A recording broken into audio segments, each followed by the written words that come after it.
Good morning, students. Today we will be discussing a new topic from this chapter, which will be states of matter. Now, as we know, there are three states of matter: solid, liquid, and gas. Solid is the state of matter in which molecules are closely packed, they are rigid, and they have a definite shape and volume. Whereas liquids, the molecules are not so closely packed, they are not rigid, they have a definite volume but not a definite shape. Whereas the gas, they are also not rigid and the molecules are too far from one another. And as a result of this, they are free to move due to negligible force of attraction and they have a greatest kinetic energy. Now the question comes that what properties decide the state of a substance. So let us see about those three properties which decide the states of a substance.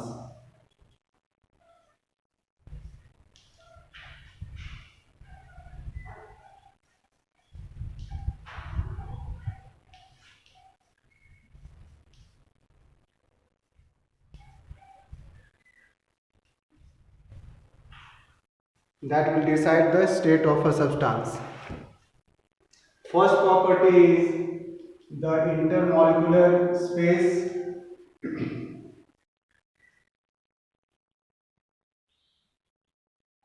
Second is intermolecular force of attraction.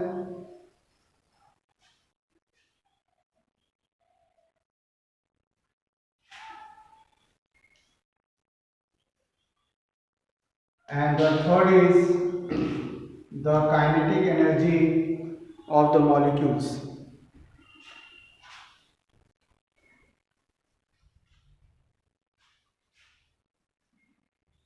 So it is these three molecules that will decide which state the matter is going to exist in.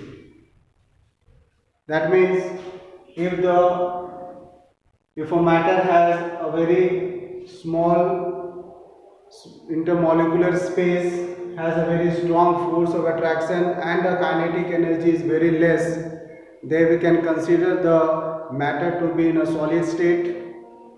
Similarly, if the intermolecular space is very large, the force of attraction is very weak and kinetic energy is also very large, that we can consider the matter to be in the state of gas, and the one which lies in between the solid and the gas will be liquid. So these are the three properties that will decide which state of matter a matter is going to exist in. Next we can see how to convert one state of matter into another. So we have already seen there are three states of matter. Now the question comes, how can we change this state of matter into other state? So let us now come to change of state. Change of state. So we can bring about change in the state by changing the temperature, that is by heating or by cooling. First is to change from solid to liquid. Solid to liquid. And vice versa. Vice versa means again to change liquid to solid. So in order to change solid into liquid, we have to heat solid. And this process of changing the solid into liquid state is called melting. And the temperature at which solid melts to give liquid is called melting point. Melting point. This process is also called fusion. It is also called fusion. Similarly, we can also reverse the process to change liquid to solid. So in order to change liquid into solid, you have to cool it. That is, we have to freeze it.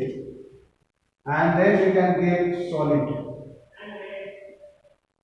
And this process of conversion of liquid into solid on cooling is called freezing. And the temperature is called freezing point. And the temperature is called freezing point. Let us now come to conversion of liquid to gas. Liquid to gas.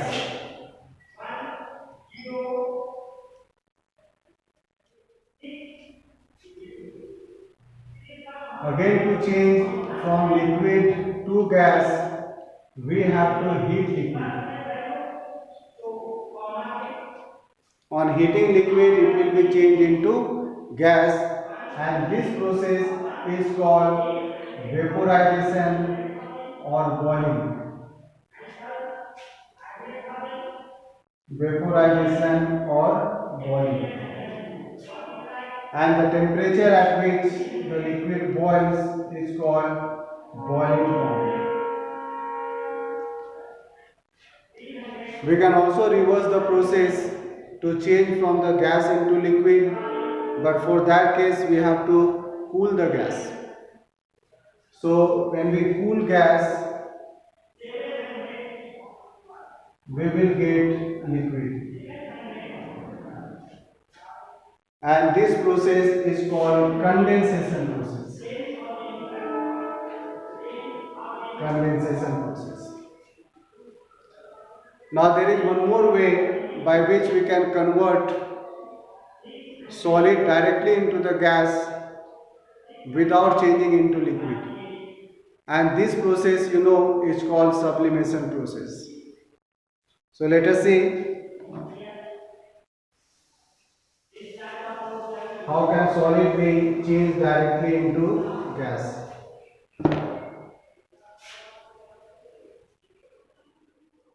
Solid to gas. So again, to change solid to gas, heat is to be given. This is the sign of heat, and when solid directly changes into gas, the process is called sublimation process. Whereas converting gas back to solid directly, in this case we have to cool it or heat has to be released, and this process is called deposition.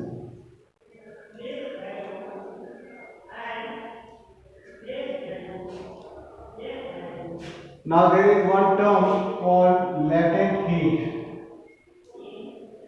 Latent heat, which is actually the hidden heat. So latent heat is the amount of heat that is required to change one state of matter into another without any change in the temperature. And this latent heat takes place at a melting point. So at melting point we can see the state of matter is being changed, but there is no change in the temperature.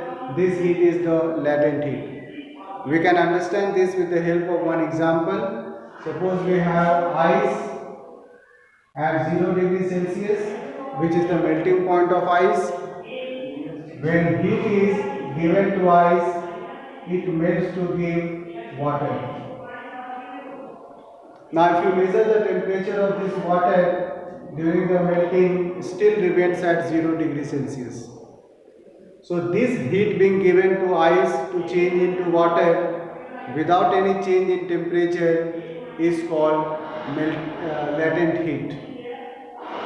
Similarly, we can also have a latent heat when there is a boiling in a liquid that is in the boiling point, also there will not be any change in the temperature. So you should know that latent heat is a hidden heat, and it is the amount of heat which is absorbed by a substance to change the state at a fixed temperature without, or you can say without any change in the temperature. So let us stop this topic here. We will come with a new topic next day. Thank you.